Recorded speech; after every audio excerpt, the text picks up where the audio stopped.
Revisão da vida toda, ótimas notícias, a revisão da vida toda está mais viva do que nunca. Isso você já sabia, mas tem gente que está em dúvida, não está acreditando, tem muita gente jogando contra a revisão da vida toda.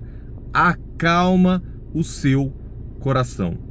Eu vou trazer aqui uma nota técnica do Amicus Curiae, que está agindo diretamente no STF. Não é um artigo de opinião, é um artigo de posicionamento oficial do Instituto que está agindo diretamente na revisão da vida toda. Ok? Combinado assim? Pessoal, tem muita gente perguntando se o nosso escritório já retomou os trabalhos e a resposta é sim. Fique tranquilo, entre em contato no WhatsApp e peça para falar com a Bárbara. Por quê? Eu pessoalmente autorizei uma condição diferenciada para o mês de janeiro e talvez fevereiro, mas janeiro é certeza. Então, tanto na questão da forma facilitada de pagamento, quanto a questão de valores e tudo mais, eu entendo que nessa reta final a gente precisa de união. Então, dentro da nossa estrutura de custos de operação e dentro da qualidade do nosso trabalho, você quer contratar o professor Nakamura, que vai atuar diretamente no seu processo. Temos clientes em todos os estados do Brasil, em mais de 12 países.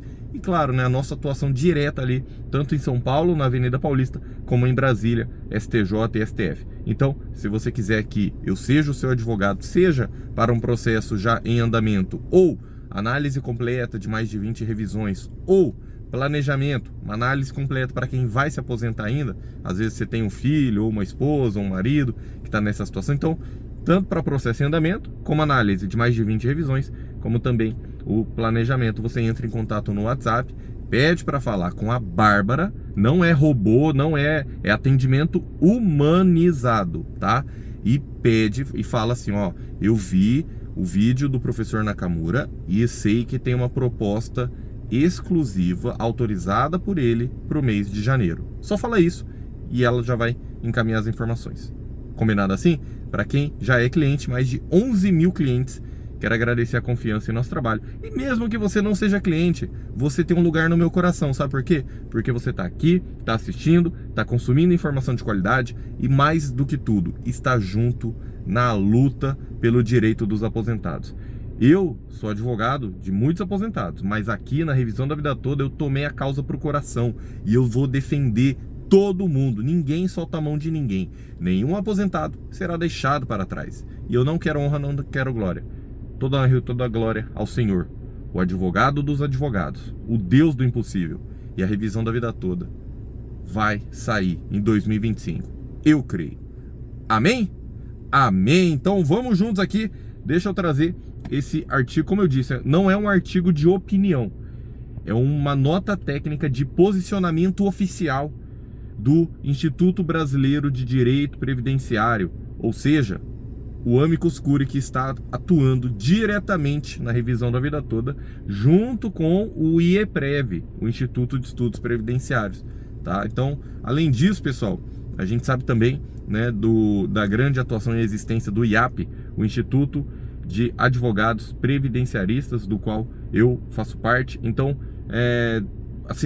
tá todo mundo trabalhando, tem muita gente trabalhando, mesmo que alguns não apareçam aqui para vocês, tá? Mas saibam que tem muita gente trabalhando.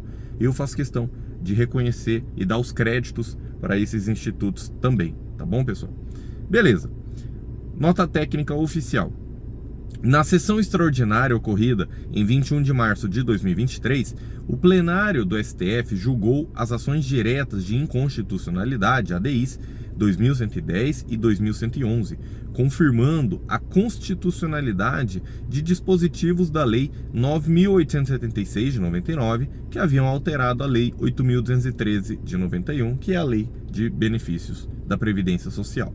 Nesse julgamento, o STF, por maioria, entendeu que o artigo 3º da Lei 9.876 de 99 teria natureza cogente, ou seja, uma norma de aplicação obrigatória, não tendo, entre aspas, né, não tendo segurado o direito de opção pelo critério de cálculo do seu benefício previdenciário.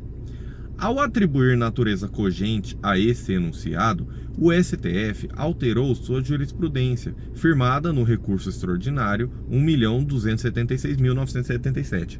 Quem aí está acompanhando a revisão da vida toda sabe que esse é o número da revisão da vida toda, é o tema 1102, que facultava ao segurado optar pela melhor forma de calcular seu benefício diante da existência de alternativas. Esse direito, eu já vou explicar mais, tá, pessoal? Só vou fazer a leitura aqui completa e já vou explicar para quem não estiver entendendo, tá? Acalma aí, vai dar tudo certo. Já se inscreve aqui nesse canal e deixa o like. Esse direito de opção, a priori, seria pressuposto para o direito de o segurado calcular sua prestação a partir de todos os salários de contribuição e não apenas os posteriores a julho de 94. Revisão da vida toda, porque se a norma de cálculo do benefício é cogente, uma premissa, o segurado não poderia optar pela extensão da base de cálculo.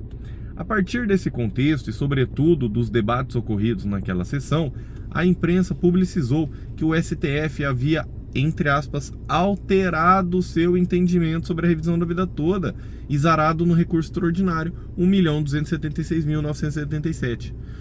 Ou seja, de forma indireta e em outros autos, em outro processo, o STF havia provido esse recurso para declarar a ilegitimidade da revisão da vida toda.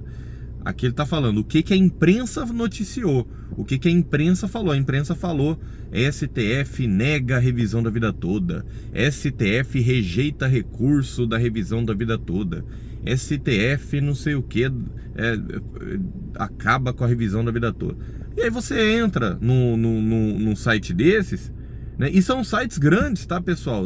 São sites induzidos ao erro, que não tem um advogado no corpo de imprensa, ou não verificaram a informação, né? Então são sites grandes de informações, falando que a STF teria acabado com a revisão da vida toda, teria... Então, na qualidade de amicus curiae, o IBDP apresentou questão de ordem. Foi apresentada questão de ordem no recurso extraordinário 1.276.977, que é o número do processo do tema 1102, revisão da vida toda, conjecturando que a decisão das ADIs não devem alterar o julgamento do tema 1102, sendo possível a coexistência dessas duas decisões. Eu acho que é isso que muita gente não entendeu. A decisão das ADIs foi ruim para os aposentados? Foi. Não estou dizendo que foi boa, não estou iludindo a aposentada aqui, não estou vivendo no mundo de arco-íris. Foi uma decisão ruim? Foi. Mas até que ponto? Foi uma decisão tão ruim a ponto de prejudicar e acabar com a revisão da vida toda? A resposta é não. Entenderam? Então é igual assim, né, algo foi ruim, ok. Mas será que foi tão ruim a ponto de acabar com tudo? Não, não. Então a decisão das ADIs foi ruim, professor Nakamura? Foi, obviamente que foi. Mas primeiro, a primeira pergunta que eu te faço: nas ADIs, a ADI 2111, que está em julgamento com os embargos dos embargos, tem o trânsito em julgado? Não, professor Nakamura, ainda vai ter o julgamento dos segundos embargos de declaração, os embargos dos embargos. Eu tô vendo essa notícia aí e eu sei que as ADIs ainda não acabou, apesar da demora, né? Não acabou. Então pronto. Primeiro, que o julgamento das ADIs nem acabou. Esse é o primeiro ponto. Segundo ponto, a coexistência dessas duas decisões. É isso que eu tenho tentado explicar para os aposentados. Muitos já entenderam, mas alguns, lendo essas notícias, acreditaram que a revisão da vida toda teria acabado, ou teria sido prejudicada, ou teria ficado para trás. E aí o IBDP, né, com um corpo jurídico de excelência, né, grandíssimos nomes do direito previdenciário, ele trouxe essa nota explicando, e aí realmente uma explicação que deixa claro a coexistência dessas duas decisões, ou seja, uma decisão não anula a outra, as duas podem existir ao mesmo tempo. Nessa questão de ordem, o IBDP também sugeriu ao STF que fosse modulado os efeitos da decisão no recurso extraordinário, para que produzisse efeitos até a data de decisão das ADIs, que ainda não transitou em julgado, então, né, ainda estando em aberto, inclusive podendo gerar os efeitos aí para quem entra com processo e tudo mais. Eu já vou explicar também essas questões aí, mas você já está acompanhando essa luta aí de modulação de efeitos, né, pessoal? Caso a corte entendesse que essa decisão vinculava aquela. A questão de ordem apresentada pelo IBDP ainda não foi apreciada pelo STF, que sequer julgou os embargos de declaração opostos pelas partes no recurso extraordinário 1.276.977. Ou seja, os embargos de declaração têm um pedido de destaque no tema 1102. Aqueles embargos de declaração que foram julgados e terão segundos embargos é nas ADIs, pessoal. É nas ADIs. Acalma o seu coração. O ruim aqui, que eu critico veementemente, é a demora.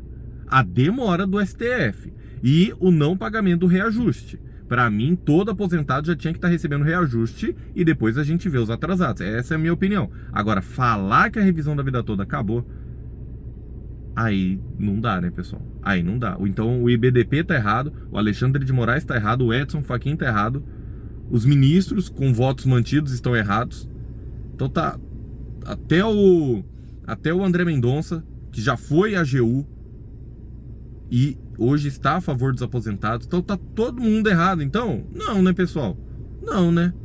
Então, continuando. Essa questão de ordem sequer foi julgada. Então, a despeito, né, em que pese as notícias amplamente publicizadas na imprensa geral e técnica, ainda não há um desfecho conclusivo e definitivo acerca da revisão da vida toda, sobretudo os efeitos da decisão da ADI e do seu julgamento. Em paralelo, o STF publicou em 5/6/24 os acórdãos das ADIs que oportunizaram às partes a oposição dos embargos de declaração, e isso aí sim você já acompanhou.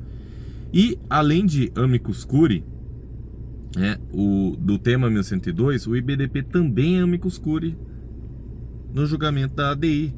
Então calma. Quem está falando aqui é alguém com poder de fala, né, com esse poder de atuação. Após muita ponderação, né, o IBDP, apesar de identificar ambiguidades e contradições no acórdão dessa ADI, entendeu que o mais adequado à sua posição processual seria a não oposição dos embargos, né, do IBDP nas ADIs. Porque o IBDP não é parte, mas é um amigo da corte. Ele entende que o seu mister não é defender os interesses de uma outra parte, mas de auxiliar o STF no desfecho mais justo. Em razão dessa premissa, o IBDP entende que eventual oposição dos embargos poderia suscitar dúvidas acerca da sua condição, prejudicando a sua legitimidade perante o STF. A oposição dos embargos deve ser, nesse caso, uma prerrogativa da parte. Por isso que, né, teve a oposição dos embargos pela Confederação Nacional dos Trabalhadores Metalúrgicos, que teve a intervenção do Medeiros, do Miguel Torres e dos advogados. Está entendendo? Então, por 2, a jurisprudência do STF consolidou-se no sentido da ilegitimidade do amicus curiae de opor embargos de declaração em sede de controle abstrato de constitucionalidade, né, em sede de ADIs. Então, o IBDP, nesse posicionamento de querer resolver realmente, ajudar a resolver a revisão da vida toda, ele deixou os embargos ali para as partes, no caso, a Confederação Nacional dos Trabalhadores Metalúrgicos. E no tema 1102, vocês sabem que nós temos o caso de um aposentado que foi tomado como modelo para os outros casos em andamento, e lá no tema 1102 cabendo a doutora Gisele, tá? Então, a não oposição dos embargos não significa que o IBDP deixará de acompanhar o desfecho da ADI e tampouco se posicionar no recurso extraordinário. Então o IBDP continua aqui, participando de ambos os julgamentos, auxiliando tecnicamente a corte a encontrar o desfecho mais justo, razoável e adequado aos interesses da Seguridade Social. Isso aqui é a Diretoria de Atuação Judicial do IBDP. Essa nota de esclarecimento, ela saiu primeiro um tempo atrás, né? Mas depois a gente vê pela atuação, né, a ratificação, a confirmação desse posicionamento na prática, principalmente com essa questão de ordem apresentada, que eu vou trazer também para vocês nos próximos vídeos. Vou fazer na tela, mostrando, explicando. Eu quero que você entenda que tem muita gente trabalhando pela revisão da vida toda, que dos advogados que eu converso, atuando diretamente nessa causa, pessoal, o otimismo bate a porta. Em nenhum momento os advogados baixaram a cabeça. Os advogados que às vezes você vai perguntar para o seu advogado: ah, mas e a revisão da vida toda? E ele vai, fala não sei o quê. Com todo respeito, cada profissional tem a sua opinião, tá tudo certo. Mas eu convido esses advogados a entrarem na luta com a gente, né? Temos os grupos de discussão aqui da revisão da vida toda, né? Tem muita gente trabalhando. Então, o advogado aí que entrou com a ação e agora não quer cuidar do seu processo, então, né, eu convido a fazer essa reflexão. Será que tá todo mundo aqui lutando em vão? É só o senhor e a senhora que tá, né? Como é que fica a questão do aposentado que confiou no trabalho desse advogado, que agora o advogado nem responde direito? Então, se você quiser, né, WhatsApp na tela, e nós com certeza estaremos aqui à disposição, ou outros advogados aí de sua confiança, que também vai dar tudo certo na sua vida, tá? Eu tô aqui para te dar informação. Se você quiser me contratar ou não, vai ser uma escolha sua, tá? Eu não fico empurrando venda, não fico nada disso. Eu tô aqui para prestar um serviço. Se for da sua vontade que eu te represente com essa atuação que a gente tem diretamente na Avenida Paulista e diretamente em Brasília, vai ser uma honra. Mas mesmo que o senhor não queira ou não tenha condições de contratar a gente, saiba que o senhor, a senhora está sendo sim representado pelo nosso trabalho. Por quê? Com a nossa atuação, com a atuação dos outros advogados também, o senhor e a senhora será também beneficiado. Até mesmo aquele advogado que não acredita mais, ele também vai receber a parte dele quando der certo, né? Então aí ele vai morder a língua depois. Mas eu tenho pleno respeito aqui por todos os advogados do Brasil que trabalham da forma certa, que não passam o cliente para trás e que respeitam o juramento que nós fizemos quando a gente pegou essa carteirinha aqui, ó a foto do homem aqui. Faz tempo, né, pessoal? Revisão da vida toda. Te vejo no próximo vídeo. Que Deus te abençoe grandemente. Acalma o seu coração, aproveita que o vídeo está terminando, vai deixando os seus comentários, o like e se inscreva. E faça uma oração. Faz uma oração rápida, do seu jeito, para que saia o quanto antes. Que vai sair, a gente está vendo. Só que essa demora prejudica demais o aposentado, gente. O aposentado não pode esperar mais. O aposentado precisa pagar as contas. O aposentado tá morrendo de ansiedade, tá morrendo de fome, tá morrendo dessa miséria que o INSS paga e chama de aposentadoria. Desde quando você contribuir sobre 5, 10, 20 salários mínimos e receber um ou dois salários mínimos, desde quando isso é aposentadoria? Isso não é aposentadoria, isso é miséria, pessoal. Então, a gente tá aqui buscando a sua aposentadoria de forma mais justa, seja na revisão da vida toda, sejam em outras revisões que eu vou também mostrar nos próximos vídeos. Que Deus te abençoe e até a próxima.